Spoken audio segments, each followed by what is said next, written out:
Chers rouleurs, bonjour et bienvenue pour la Project Story concernant la rénovation de notre Peugeot 205 GTI. Acte 3.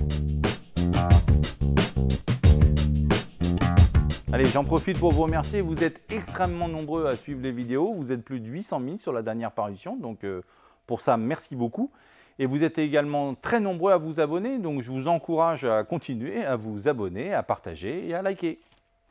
Donc l'objectif de cette opération, c'est de préparer la carrosserie.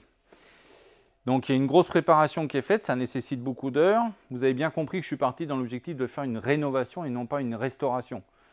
Si c'était une restauration, il aurait fallu la démonter intégralement et ensuite partir sur un décapage général. Bon, mon budget ne le permet pas et en plus, comme on a un véhicule qui est extrêmement sain, donc on va simplement partir sur un rabotage des fonds pour dégraisser les épaisseurs de surface au maximum et ensuite venir remettre les apprêts.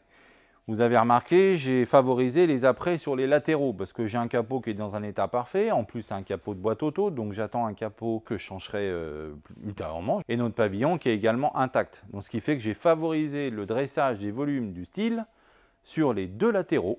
Et donc, pour reconstruire tous ces flancs avec les lignes de caractère, je vais vous expliquer tout de suite dans le détail.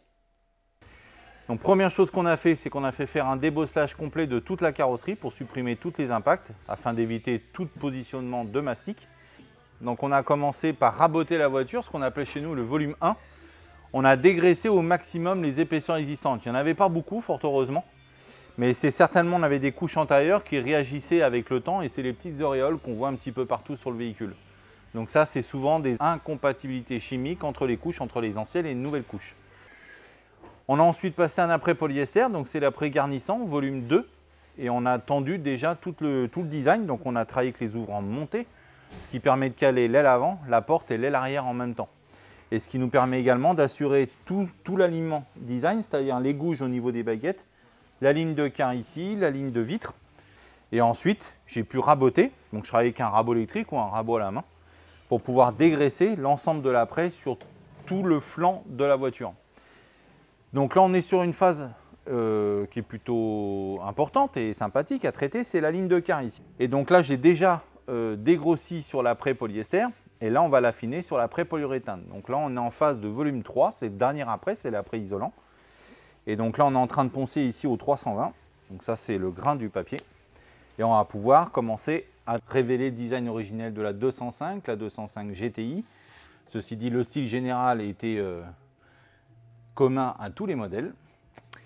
Mais voilà, il y a une chose que j'aime beaucoup sur cette voiture, c'est ces rondeurs qui sont quand même assez musclées. Donc il va falloir les retendre de façon le plus parfait possible. Pour cela, on travaille avec les ouvrants montés, ce qui fait qu'on va pouvoir caler l'aile arrière avec la porte et l'aile avant en même temps. Donc pour éviter tout phénomène de rondeur de fin de pièce, de paire de fesses carrosserie, comme on appelle ça. Donc pour s'assurer qu'on ait une liaison volume parfaite. Aucun détournement de ligne de lumière et aucun détournement de reflet. Deuxième chose importante sur la 205, c'est cette ligne de quint ici. C'est une ligne de style qui court tout le long et qui va jusqu'au bout. Donc ça, c'est l'intersection de deux surfaces qui viennent se croiser de cette façon-là et qui forment une ligne de caractère. C'est une interruption de surface entre les deux. Et elle est très importante. Elle vient capter la lumière ici de façon très prononcée et ensuite, elle vient en rupture brutale sur le flanc. Ce qui fait qu'on aura bien deux couleurs, tout en ayant qu'une bien évidemment, mais les deux couleurs seront démarquées par la prise de lumière différente. Et elle est très importante cette ligne de quint. Donc souvent, elle va être endommagée par les peintures multiples et puis par les phases de ponçage à l'orbital. Et l'orbital, quand ce que vous poncez ici, si elle déborde un peu, elle va avoir tendance à coucher et à moucher la ligne de quint. Et ça, il ne faut pas. Donc d'origine, cette ligne en emboutissage, elle a été marquée de façon très nette. Évidemment, elle va se rayonner légèrement avec les couches successives d'apprêt et de peinture. Donc nous, on a une obsession ici en interne, c'est de révéler ces lignes de caractère au plus affûtées possible. Donc c'est pour ça qu'on les traite en phase de polyester, ce que j'ai pu faire entièrement des deux côtés, et en phase d'apprêt polyuréthane, le dernier apprêt isolant.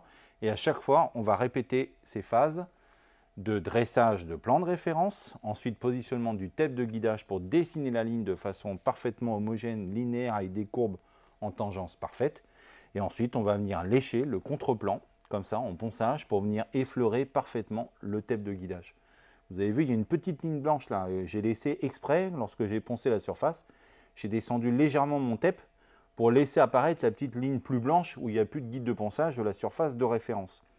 Ce qui fait que j'ai déjà dégraissé une partie de l'épaisseur de l'après. Donc là, il va falloir dégraisser cette épaisseur-là jusqu'à venir en contact avec le TEP. Donc ça, c'est vraiment de l'ajustage, de l'affûtage, pour que cette ligne-là soit parfaitement rectiligne et qu'elle s'enroule parfaitement autour du montant C et autour de la custode. Vous avouerez que le style, il n'y a pas beaucoup d'artifices de design sur cette voiture-là, mais celui-ci, il est super important.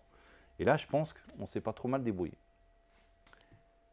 Donc là, on va pouvoir retirer les TEP et là, c'est un petit moment de magie. Moi, j'adore, mais vous allez voir, là, on ne se rend pas compte du travail, de ce que je viens de vous expliquer, mais au moment où je retire le TEP, bah là, ça va se révéler direct. Regardez ça.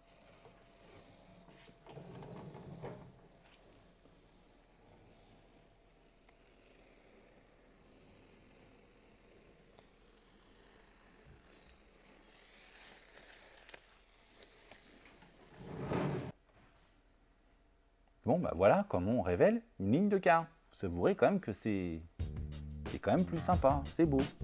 Ouh, c'est imputé, hein, faire attention.